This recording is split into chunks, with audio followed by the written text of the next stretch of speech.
abantu batuuka ekiseera ng'essaala gy'asaba agamba Mukama mbikkulira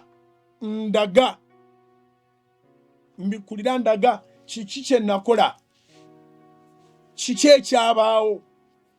Naye nkuweerera amagezi ng'omusabi era ng'omusumba, tonoonya byabaawo, noonya ky'amagero, Katonda akusumulule.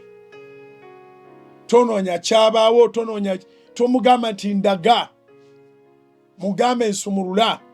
Yesu bonna be yagenda ayamba talina kye yabalaga. Abamu yayogeranga boogezi nti ebibi bye bikuggiddwako n'endwadde yegende, naye takumenyera akawonvu nakagga. Ebibi byali biki? Ebibi byavaawa?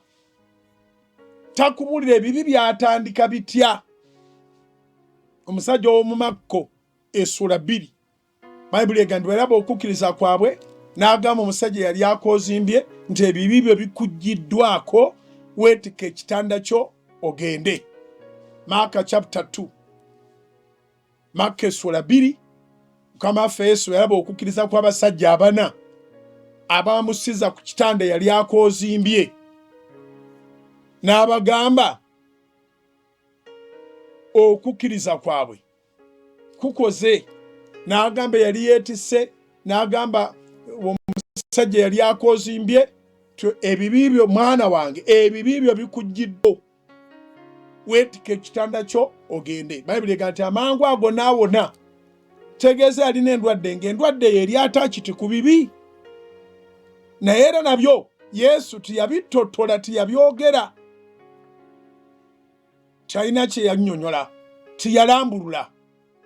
Amagezi genkuwa mu kaseera ak'okusaba ofuuke omujulizi wa Kristo omulamu. Toyonoona budde ng'omugamba akulage ekyasoba, akulage gye byayonoonekera, akulage ekyakusiba.